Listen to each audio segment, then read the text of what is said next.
नमस्कार, मी प्रतीक्षा. न्यूज मराठी 24/7 मध्ये आपल्या सगळ्यांचं स्वागत आहे. तर वळूयात आजच्या महत्त्वाच्या घडामोडींकडे. परमवीर सिंग हा पळकुटा माणूस आहे अशी प्रतिक्रिया माजी आमदार अनिल गोटे यांनी व्यक्त केली आहे. तर परमवीर सिंग यांनी नुकतीच प्रतिक्रिया दिली आहे की राजकीय विरोधकांवर महाविकास आघाडीच्या काही नेत्यांकडून कारवाई करण्यासाठी माझ्यावर दबाव आणला जात होता. आमदार गिरीश महाजन, जयकुमार रावल यांच्यावर गुन्हे दाखल करण्यासाठी दबाव आणला गेला होता. माजी आमदार अनिल गोटे, राष्ट्रवादीचे नेते शरद पवार यांच्या उपस्थितीत एक बैठक झाली होती. या बैठकीत त्यांनी माझ्यावर भाजपच्या नेत्यांवर गुन्हा दाखल करण्याबाबत दबाव आणला, परंतु मी नकार दिला. 2020 मधील हा प्रकार आहे असा खळबळजनक दावा त्यांनी यावेळी केला. काय सांगाल की काल परमवीर सिंग यांनी आरोप केला की शरद पवारांना त्यांच्यासोबत बैठक झाली होती आणि दबाव टाकण्यात आला होता. दबाव टाकण्यात आला होता. एक लक्षात घ्या, परमवीर सिंग हा अतिशय पुसाट आणि भोवरा माणूस आहे. त्याच्या विरुद्ध गुन्हा दाखल झाल्याबरोबर एखाद्या गल्लीच्या छपरी गुंडाप्रमाणे तो लपवत तो फिरला, याच्यामध्ये सगळं आलेले. आणि हा असा भोवरा शरद पवारांच्या समोर की मी गुन्हा दाखल करणार नाही असं म्हणेल, याच्यावर कोणीतरी शेवलं तरी विश्वास ठेवेल का?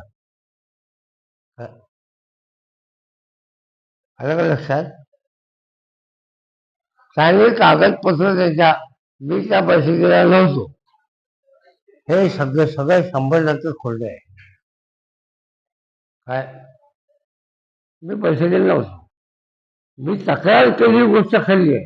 ते काय एवढ्या तक्रारी आहेत माझ्याकडे, आणि तेव्हाच केली असंही नाही.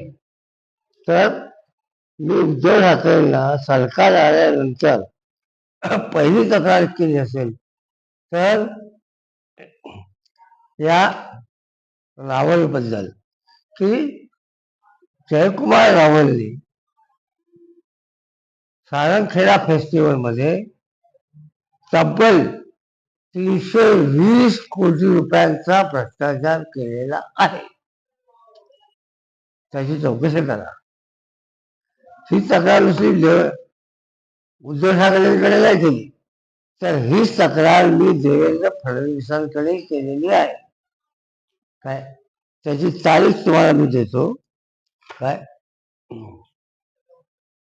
देवेंद्र फडणवीसांनी सांगितलं की 21/12/2018, काय म्हणजे त्यावेळेस मुख्यमंत्री होते देवेंद्र फडणवीस, मी आमदार होतो भाजपचा, त्यावेळेला केलेली. काय, मी केली असं नाही.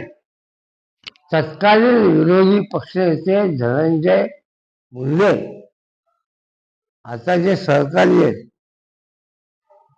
देवेंद्र फडणवीसांच्या बरोबर, त्यांनी सुद्धा तक्रार केली. त्याच्या सगळ्या कॉपीज माझ्याकडे आहेत.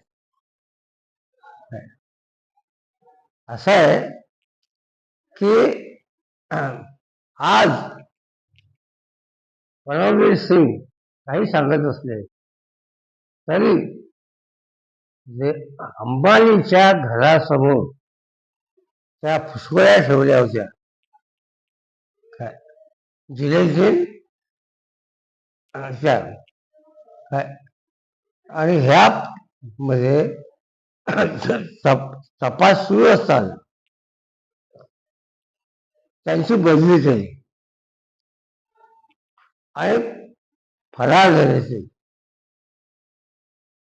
मला हे कळत नाही की केंद्रामधलं गृह खातं हे भारतीय जनता पक्षाकडे आहे. IAS IPS देशातले सर्व हे केंद्रीय गृहमंत्री आणि पंतप्रधान कार्यालय मंत्री जितेंद्र प्रसाद यांच्याकडे आहे. एक IPS दर्जाचा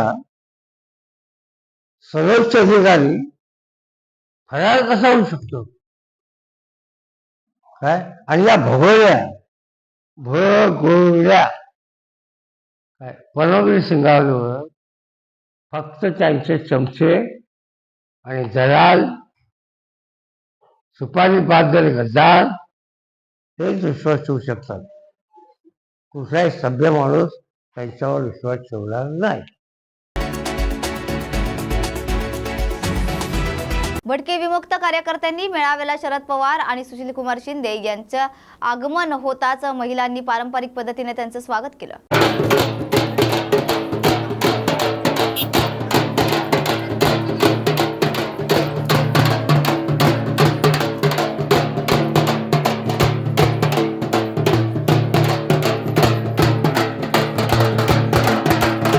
राष्ट्रवादी काँग्रेस पक्षाचे शहराध्यक्ष आदरणीय सुधीरजी खडकमल साहेब यांना विनंती, कृपया आपण मंचावर येऊन आसनस्थ व्हायचंय. शिवसेनेचा आणि बाळासाहेबांच्या विचारांचा एकही गुणधर्म उद्धव ठाकरेंमध्ये दिसत नाही असं वक्तव्य प्रतापराव जाधव यांनी केलंय. तसेच आज बाळासाहेब असते तर त्यांची काय भूमिका घेतली असती, मी शिवसेनेचा वारसदार आहे हे दाखवायचं, कोणाचे पाय धरायला गेला तसा सवालही त्यांनी यावेळी उपस्थित केलाय. तर काँग्रेसच्या चिल्लर लोकांकडे गेले होते, मुख्यमंत्री पदाच्या लोभापायी तिकडे गेले अशी खोचक टीका त्यांनी यावेळी केली आहे. बेटा त्याचं नाव ठेवलं पाहिजे, कारण की शिवसेनेचा आणि बाळासाहेबांच्या विचाराचा एकही गुणधर्म त्याच्यामध्ये दिसत नाही. आज ते 100% सेक्युलर झालेले आहेत. आज बांगलादेशामध्ये एवढी हिंदूची कत्तल झाली, हत्या होत आहेत, अत्याचार होत आहे, एक शब्द तरी वापरला. आज बाळासाहेब असते तर त्यांची भूमिका काय असती, आज बाळासाहेबांचं काय स्टेटमेंट आलं असतं. पण केवळ मी बाळासाहेबाचा मुलगा म्हणून पक्षाचा वारसदार मी आहे हे लोकांना सांगत सुटायचं, लोकांची सहानुभूती मिळवायचा प्रयत्न करायचा. पण बाळासाहेबांचे गुण एखादा तरी स्वीकारायला पाहिजे. या ठिकाणी आमचे एकनाथराव शिंदे साहेब, आमचे उपमुख्यमंत्री, हे ज्यावेळेस दिल्लीला माननीय नरेंद्र मोदी असतील, माननीय अमित शहा असतील, यांना भेटून हजारो कोटी रुपयाचा विकासासाठी निधी महाराष्ट्राला आणतात, त्यावेळेस हे मुंबईत बसून आरोप करतात, हे दिल्लीचं लांबून चालन करतात, हे दिल्लीला कशासाठी जातात. आता हे तर मुख्यमंत्री आहेत, उपमुख्यमंत्री आहेत, वरती आपलं सरकार आहे, हे तर जातीलच. पण आता कालही उद्धव ठाकरे 2 दिवस मुंबईत गेले होते, सत्तार साहेब हो दिल्लीला गेले होते. कशाचं लांबून चालन करायला गेले होते, कोणाचे पाय धरायला गेले होते, केवळ सत्तेच्या मोहासाठी की उद्या मुख्यमंत्री म्हणून माझा चेहरा पुढे यावा म्हणून काँग्रेसच्या चिल्लर लोकांच्या भेटी ते घेत बसले. हिंदू हृदय सम्राट शिवसेना प्रमुख बाळासाहेब ठाकरे यांनी कधीही मुंबई सोडली नाही. ज्याला कोणाला गरज असेल ते मातोश्रीवर बाळासाहेबांना भेटायला यायचे. आणि जे बाळासाहेबांचे वारसदार म्हणून घेणारे उद्धव साहेब आता दिल्लीला लोटांगण घालायला लागले. पण हे आमचे लोक आम्ही बोलत नाही. जो संजय राऊत रोज उठला की आमच्यावर टीका करतो, कोणी त्यांनी भाडोत्री लोक आणलेत, या लोकांचा पूर्व इतिहास, या लोकांचं शिवसेना वाढवण्यामध्ये काय योगदान आहे. बांधवांनो, शिवसेना जी वाढली की आपल्यासारख्या सामान्य शिवसैनिकाच्या भरोसा. आज तुम्ही आमचे इतिहास जाऊन तपासा की आमच्यावर किती केसेस होत्या. अगदी 302 सारख्या केसेस काँग्रेसच्या काळातल्या त्या आमदार मंत्र्यांनी आमच्यावर केलेल्या आहेत. 302 आम्ही त्या फेस केल्यात.